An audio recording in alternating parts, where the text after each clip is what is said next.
Estreamos agora o Mulher 40 Mais, um podcast que foi criado para compartilhar com você as mudanças de pensamento, reflexões, desafios da mulher de 40 anos. Eu sou Daniela Cardoso, mentora de oradores e palestrantes, e nesta edição, no momento que estou gravando esse programa, tenho 42 anos e passei por grandes desafios. Sou treinadora comportamental, jornalista, mentora de oradores e palestrantes, e hoje vou compartilhar com você um pouco das minhas histórias. Nesse programa de estreia, eu tenho a honra de receber como apoio meu neste programa, Rebeca Oliveira, que é psicóloga, minha irmã. Seja bem-vinda, Rebeca. Obrigada, é uma satisfação poder estar aqui.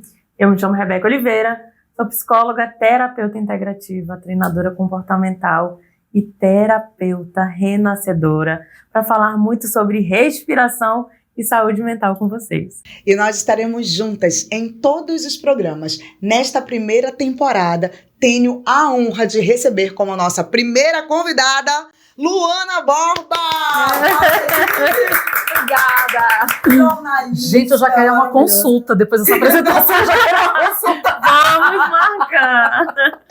Pronto, já faz a sua consulta, porque eu tenho certeza que você vai gostar também. Luana, é nessa risada gostosa, é nesse clima mesmo que a gente começa o nosso Mulher 40 Mais. Não tinha outra mulher maravilhosa pra gente receber agora. Oh, meu Deus. Luana, já conta pra gente esse momento de vida. Como é que foi pra você? Chegada dos 40, virou a cabeça ali, mexeu no teu emocional ou não? Você sabe que não. Os 30 mexeram. Mexeram. Inclusive, quando eu fiz 30, eu fiz uma grande mudança na minha vida, né? Eu mudei de cidade, eu fui buscar outros horizontes, me descobri, porque meio que bateu aquele peso. 30, o que eu tô fazendo na minha vida? Vou ficar aqui sem experimentar outras coisas. E fui. E acho que foi maravilhoso ter conseguido fazer isso nos 30, porque depois chegaram as crianças e filhos vão te deixando um pouco mais corajoso para uma coisa e medroso para outra, né? Uhum. E aí talvez eu não tivesse esse ímpeto de fazer tantas mudanças como eu fiz nos 30. Então os 40 chegaram já num turbilhão de menino e gritaria e adaptação e pronto. Eu nem senti quando chegou. Coisa boa. E esses 40, quando eles foram chegando, você já foi mamãe já perto dos 40? Sim. O meu primeiro filho chegou, estava com 38 para 39, né? E aí, vamos lá, eu passei muito tempo tentando ser mãe e preocupada com o tempo, né? Porque o relógio não para e a gente tem um prazo de validade. E aí, isso mexeu comigo. Na verdade, os 40 mexeram comigo antes deles chegarem. Porque eu ficava preocupada. Minha mãe sempre dizia assim, você é tão nova, coisa de mãe, né? E eu, mãe, não é assim, o tempo tá passando, e como é que eu vou ser mãe e tal? Então eu passei muito tempo tentando ser mãe, e aí eu tinha medo dos 40. Porque eu pensava, vai chegar lá e não vai acontecer, e as chances vão diminuindo muito rápido depois dos 40. Uma questão biológica mesmo, né? Exato. E aí isso me agoniou, me angustiou, e tornou meu processo de tentativas muito mais dolorido.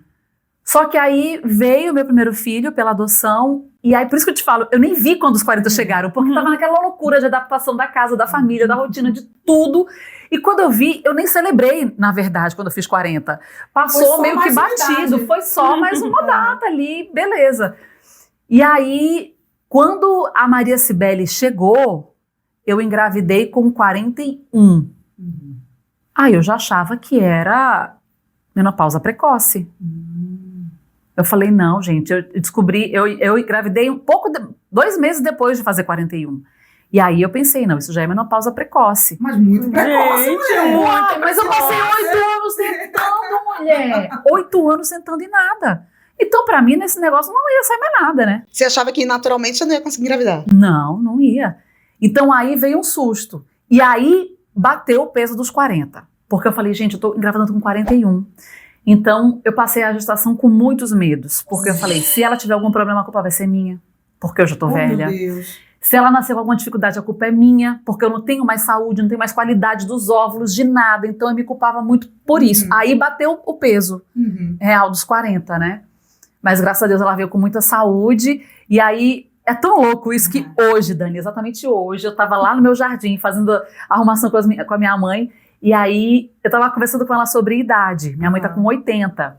Quer dizer, ela vai fazer 80 mês que vem. E aí ela disse, não, minha filha, eu já digo que eu tô com 80. Eu falei, mãe, eu que fui pro médico, ele perguntou a minha idade, eu falei 44. Ai, meu Deus. Aí ele disse, não, pela sua ficha só não tem 44. Aí eu olhei pra minha mãe e falei, não, tem 44? Eu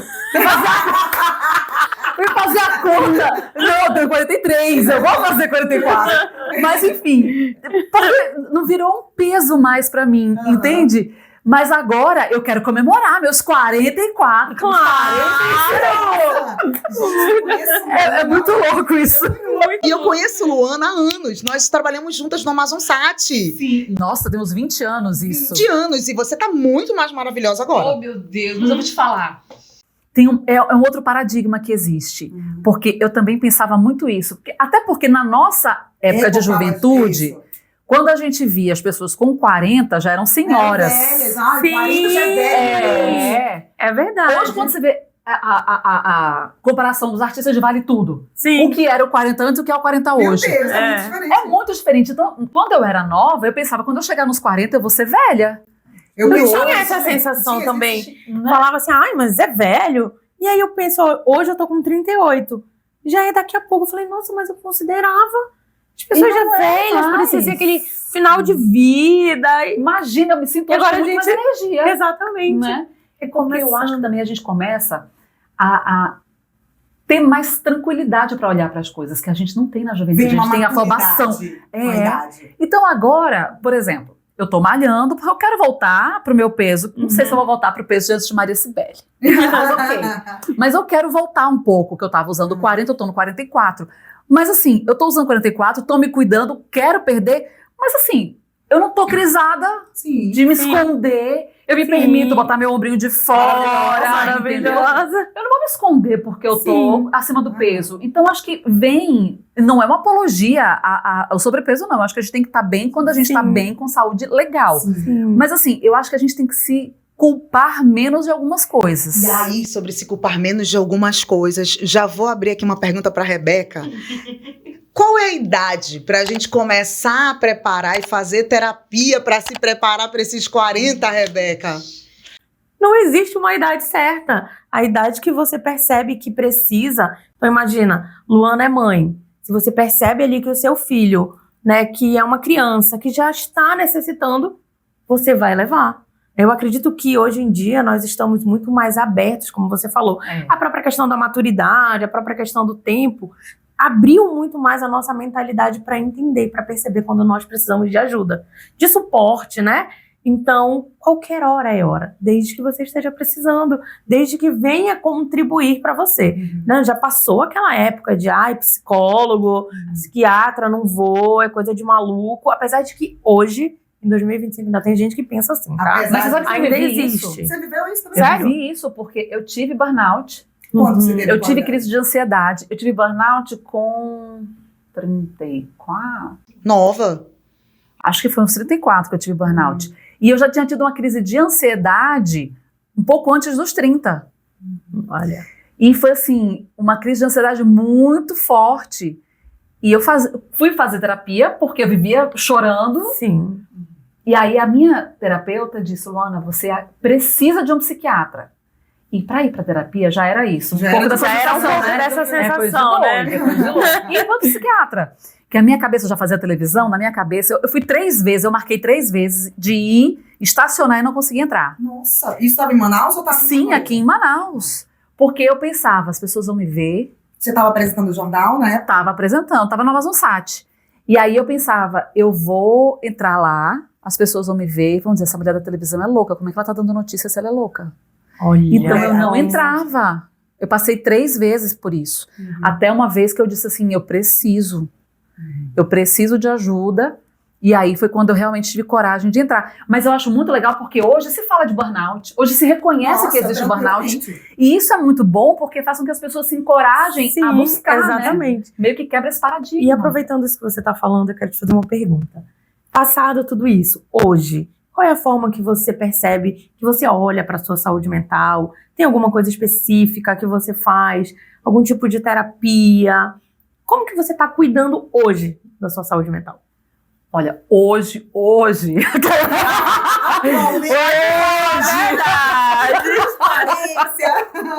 Não, vamos por partes.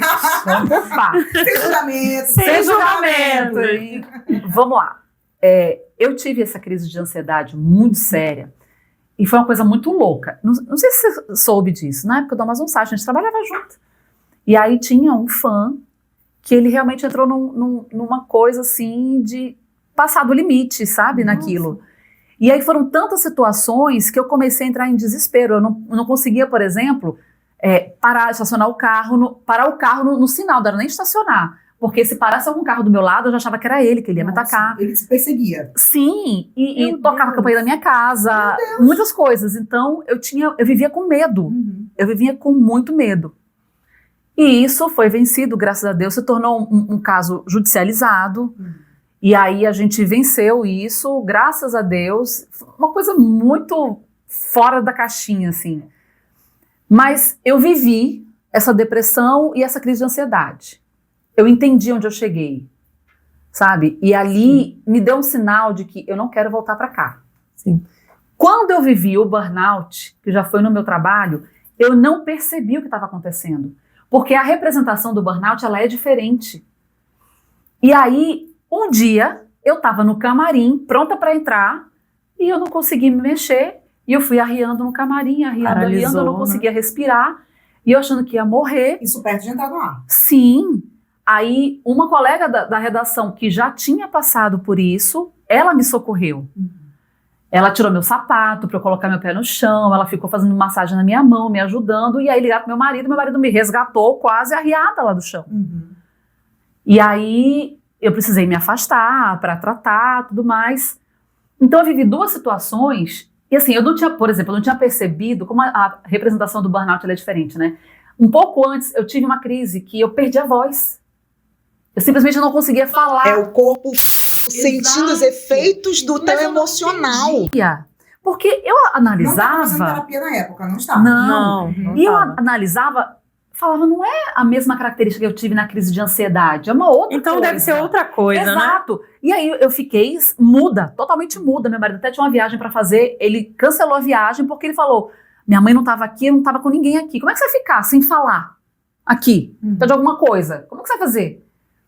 E aí, eu não entendi o sinal do meu corpo, depois veio o burnout, e aí eu paralisei, real, e o meu médico, a primeira coisa que ele falou, você me dá licença, posso pegar seu celular? Desbloqueou todas as notificações e tudo mais, e isso até me maluco acostumou. Aquela que tem muitas mensagens não lidas no WhatsApp. Muito. Ai, Luana, eu também sou essa pessoa, gente. Mas também. É vida, não é por mal, também gente. chega de trazer isso pra gente. Aí, mas uma maturidade. Atenção, depois eu entendi, me acostumei, porque eu achei que realmente era um passo à frente.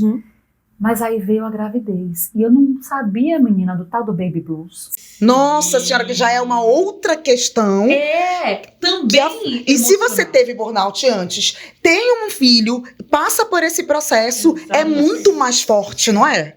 E aí era a minha preocupação. Inevitável. E a minha preocupação, porque eu até então, eu não tinha não tinha conhecimento do baby blues. Sim. Eu conhecia a depressão pós-parto. Que o baby blues é menos falado, bem menos. Exato. Apesar de já se falar muito Estão se falando agora. Antigamente não se falavam disso. Acho que uns 2 anos pra cá, né, que tem falado isso. E aí, com essas experiências que eu fui vivendo, eu fui entendendo onde eu não quero voltar. Sim. Então hoje, vai pra mim, é um aprendendo pouco a se mais... conhecer, né?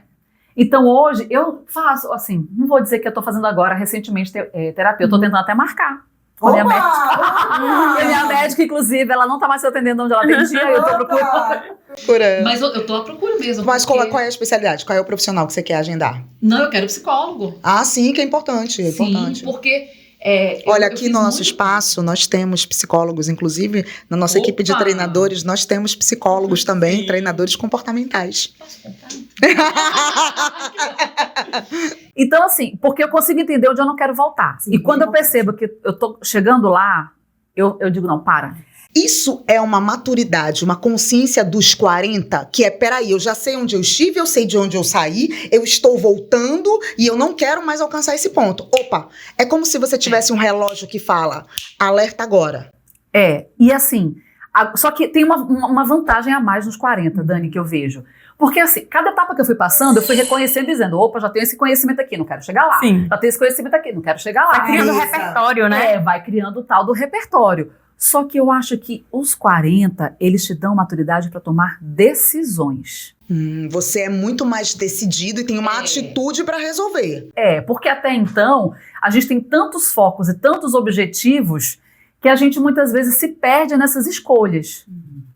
E é por isso que, por exemplo, chega um burnout, porque você quer tanto mostrar sua produtividade e você tá vendo aquela enxurrada e você não se dá conta, porque você precisa cumprir aquilo. E às vezes, assim, não é que você não tem que deixar de ser produtiva, e não é que você não possa ser cobrada, você pode, porque eu acho que a cobrança, ela te ensina e te faz crescer.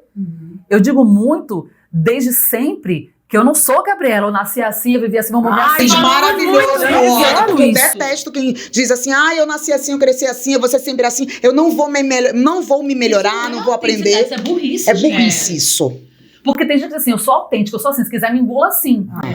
Isso é ignorância, e eu digo que isso é uma ignorância emocional. Você é um ignorante emocional. É isso. E, Luana, acho tão importante você trazer todas essas pautas, falar de processos que você viveu e principalmente do quanto você se reconhece. Bom, estou chegando perto desse sintoma, isso eu não quero.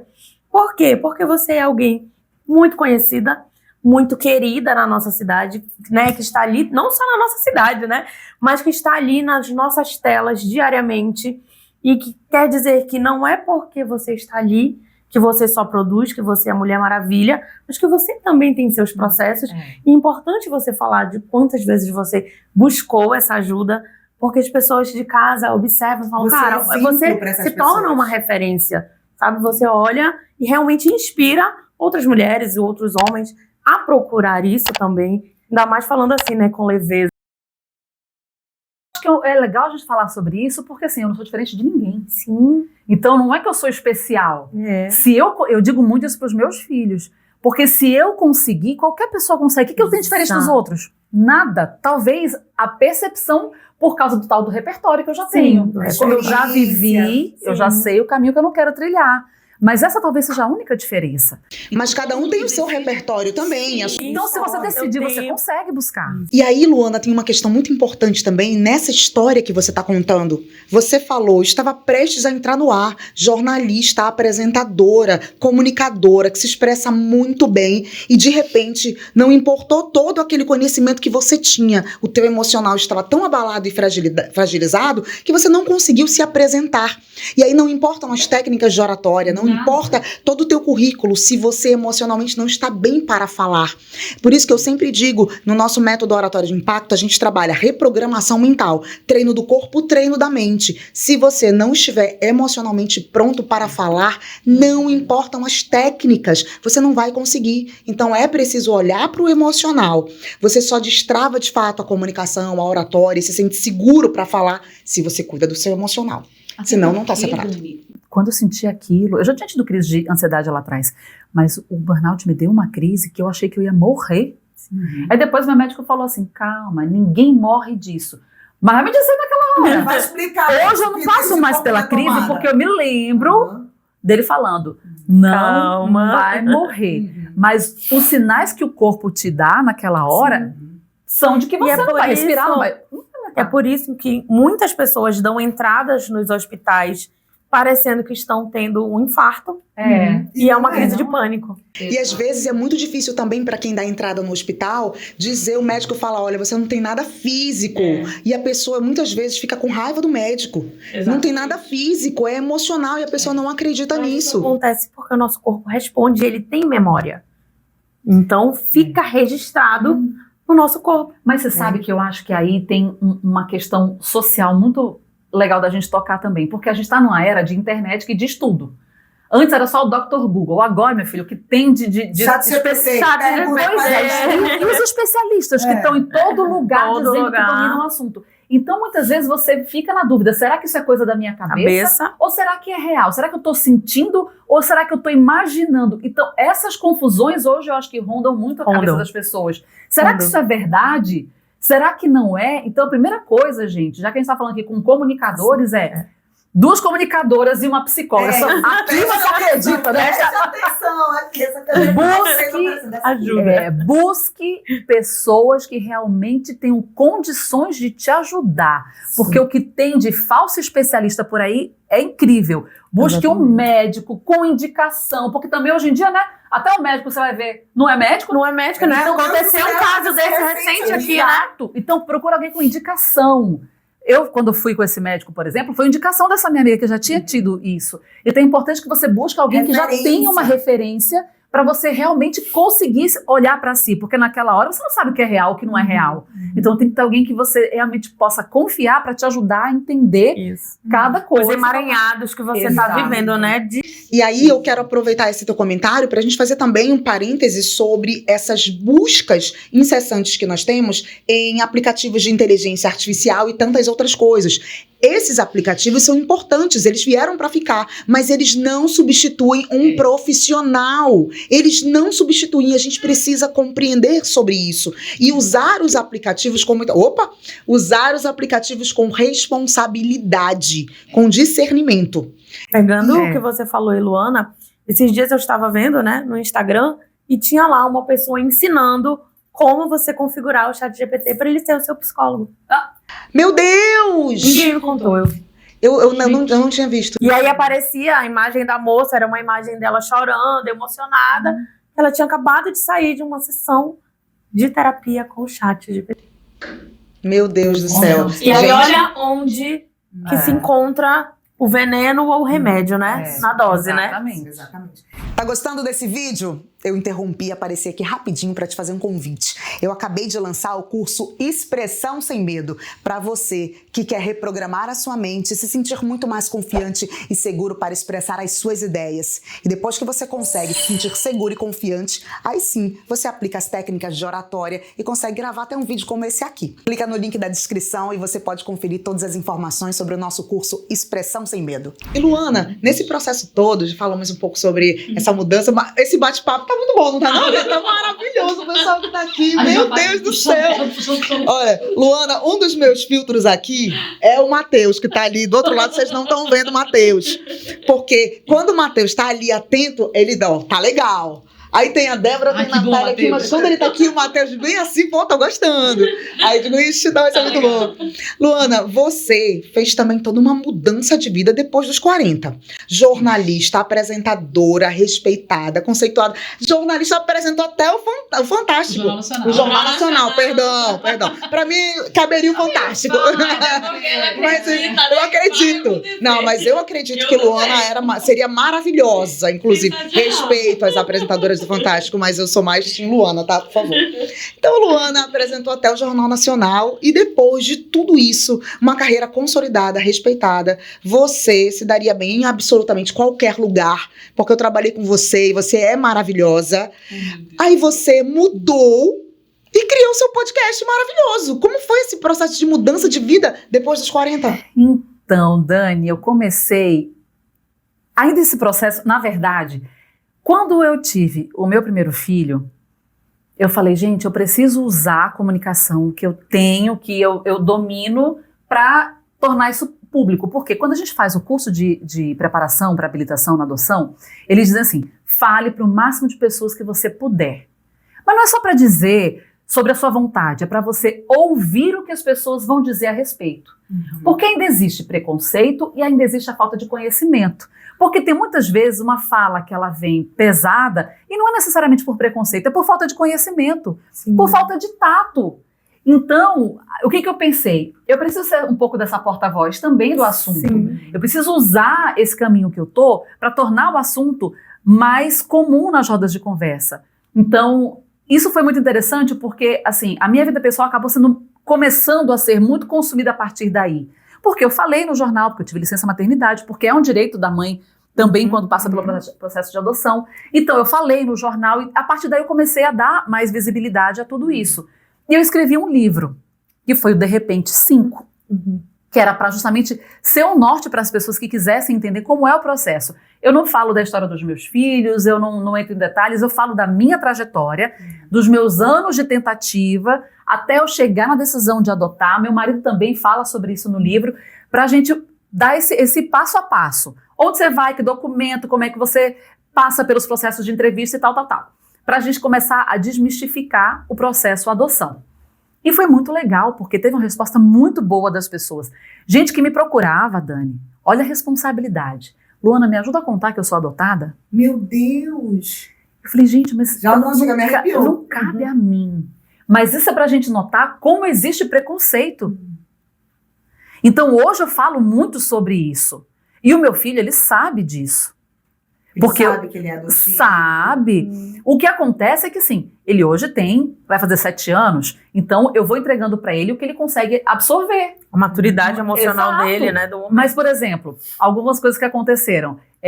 A gente um Dia das Mães aí, qualquer, eu não tava nem grávida ainda, aí a gente passou na rua e viu um outdoor de uma mãe com uma barrigona. Aí ele, mãe, o seu coração ficou desse tamanho? Ai, que pergunta maravilhosa!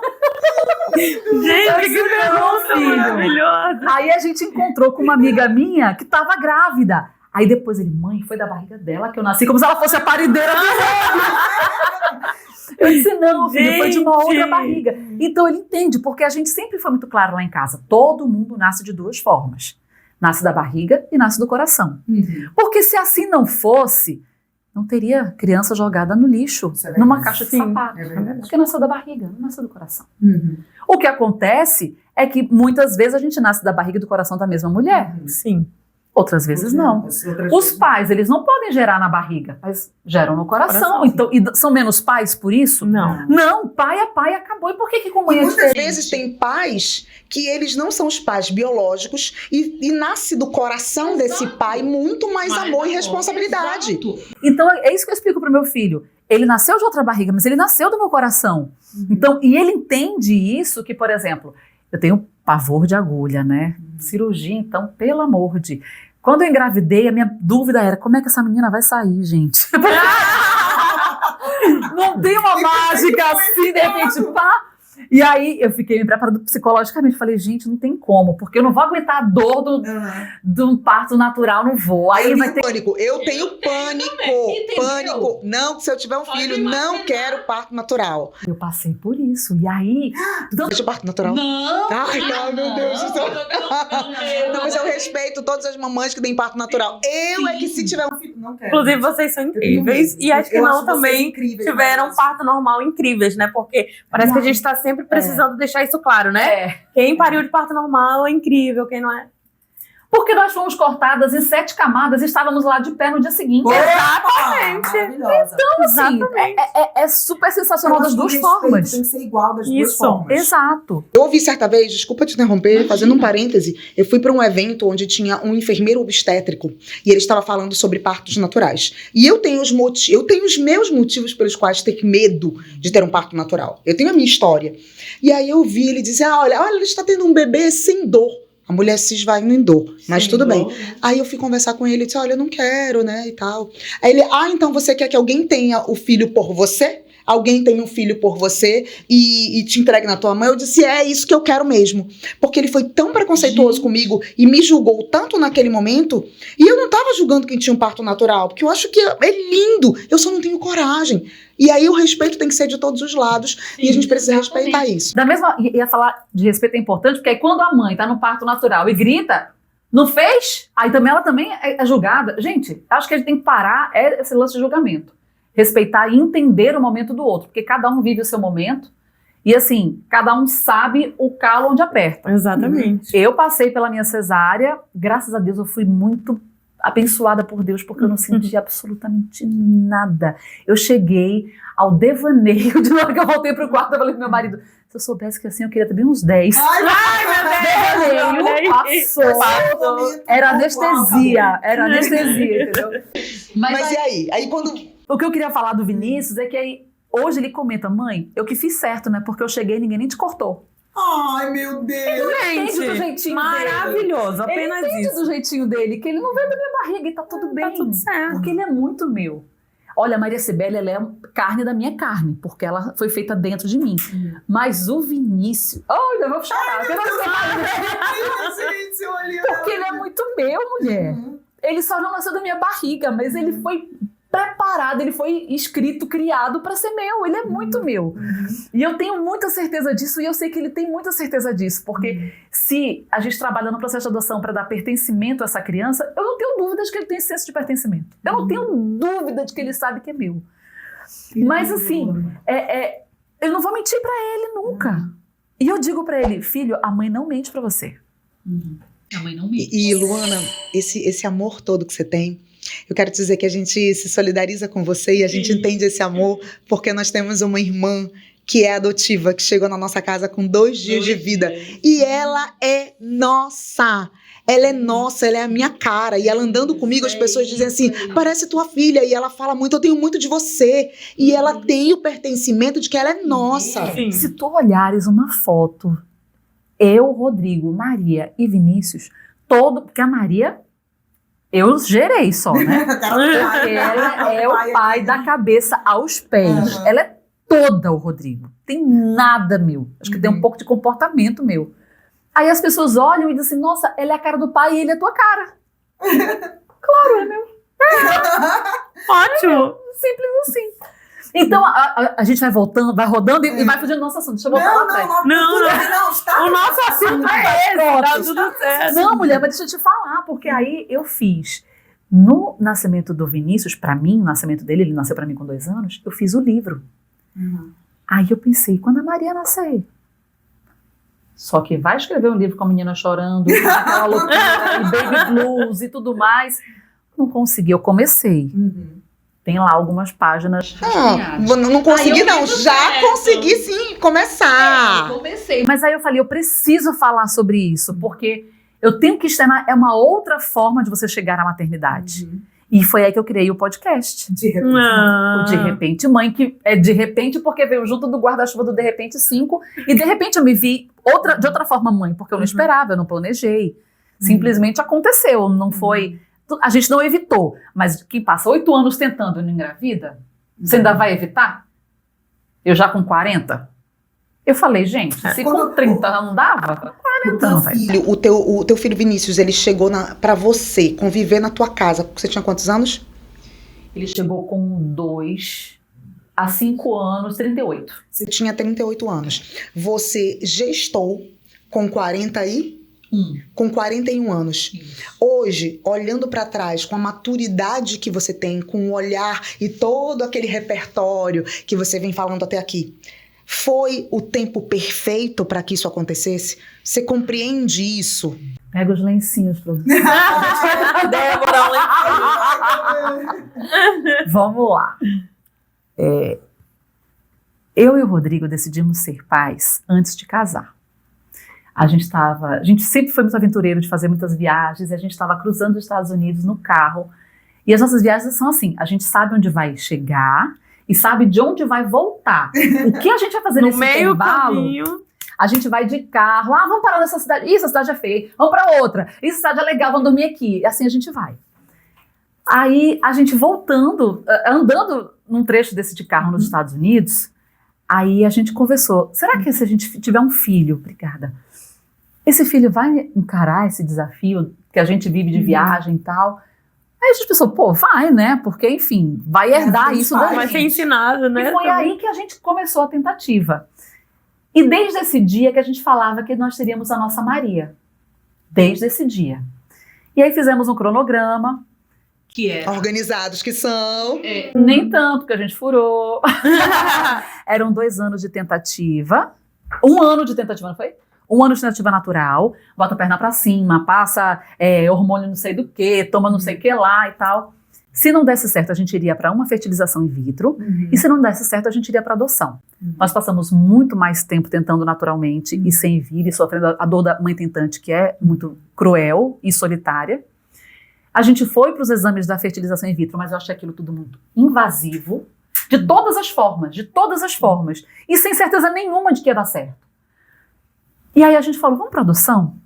A gente abortou a tentativa no meio ali, né? Quando estava nos alguns exames a gente parou. E aí, vamos para adoção. Só que na adoção a gente já passou 3 anos. Eu digo que foi a gestação mais longa que existe, porque o elefante já está 2 anos. Nós já estamos 3. Entre todo o processo de preparação até a chegada do Vinícius. Só que a gente sempre quis uma Maria. Então, quando nós fomos escolher o nosso perfil, a gente botou uma menina, que ela podia ter um irmão, uma irmã, não ter ninguém. E aí, quando nós fomos chamados, era uma menina com um irmão. Então, assim, por isso que eu digo que o Vinícius é muito meu, eu nunca procurei um menino. E Deus é tão maravilhoso nas suas linhas tortas, que se ele tivesse me dado a Maria na gestação convencional, quando nós começamos, eu não teria o Vinícius. Porque eu teria tido a Maria e ponto. E aí e como nós sempre queríamos uma menina, falávamos em menina e tal, nosso perfil era uma menina.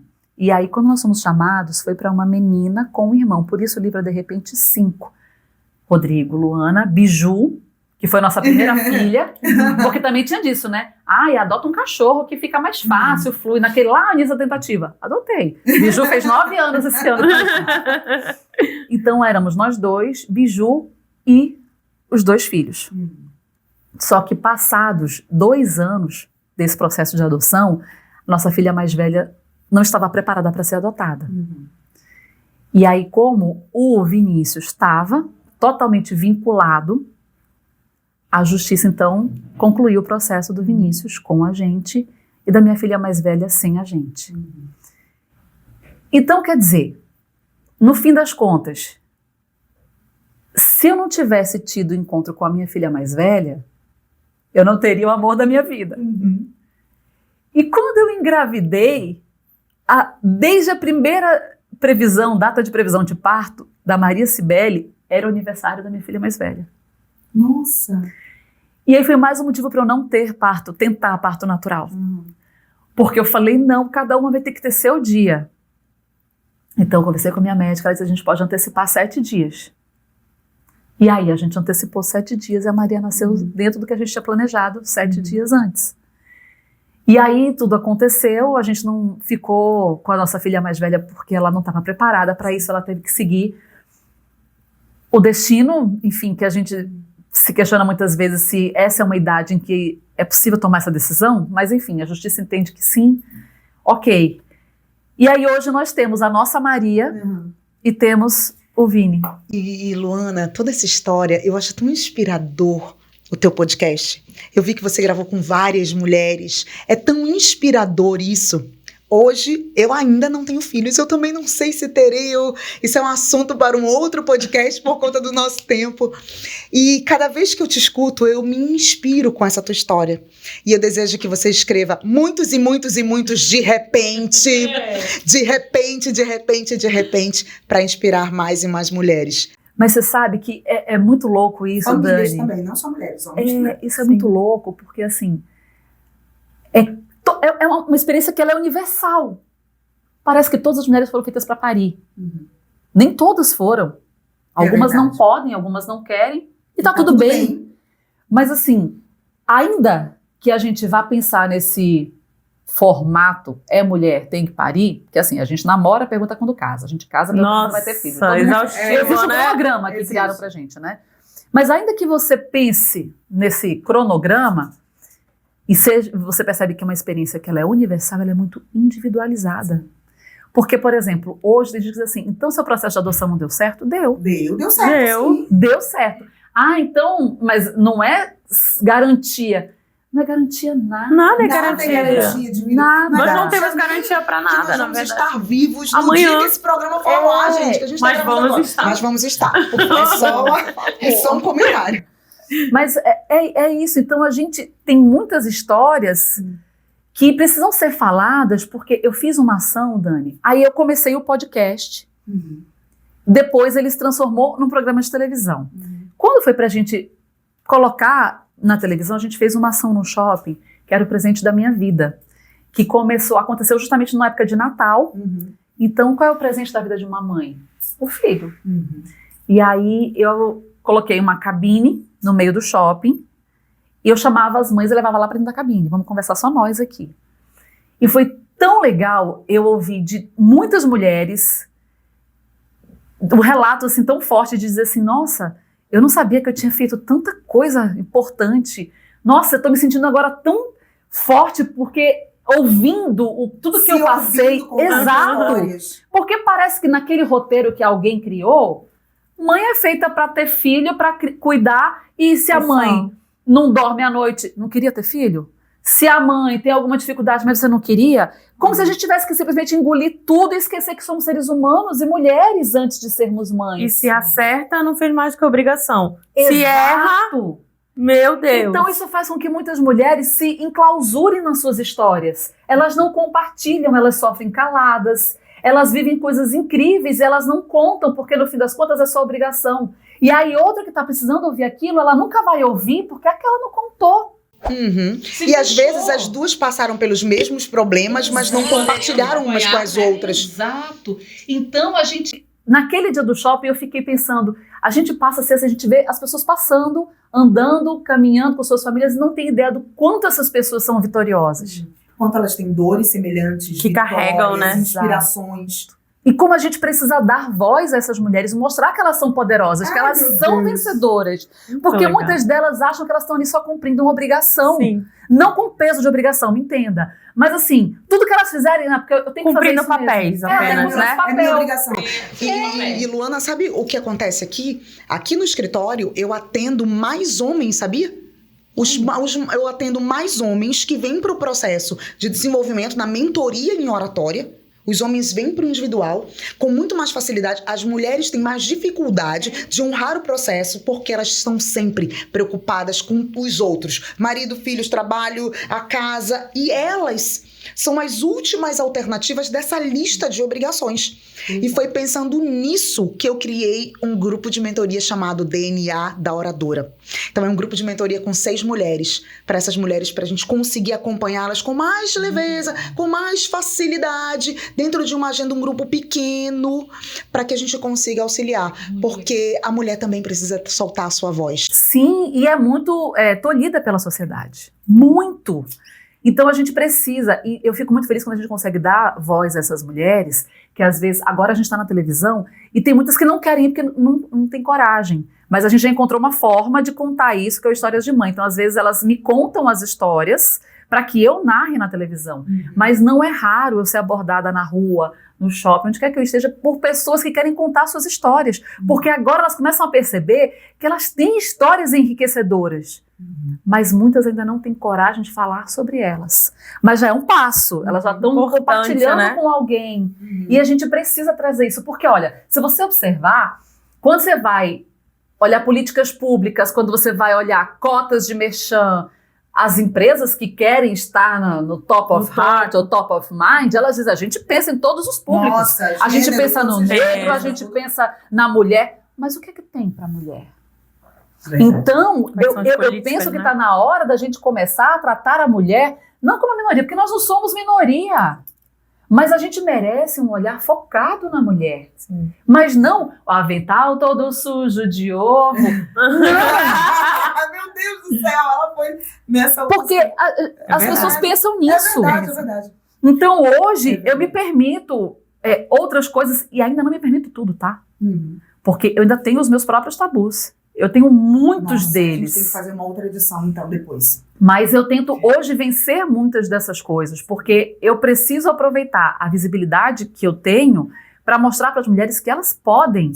Entendeu? Se elas estão com 40, com 50, eu vou chegar lá também, eu quero continuar usando isso, sabe? Porque hoje eu tenho meu cabelo curto. Ah, mas você tá gordinha.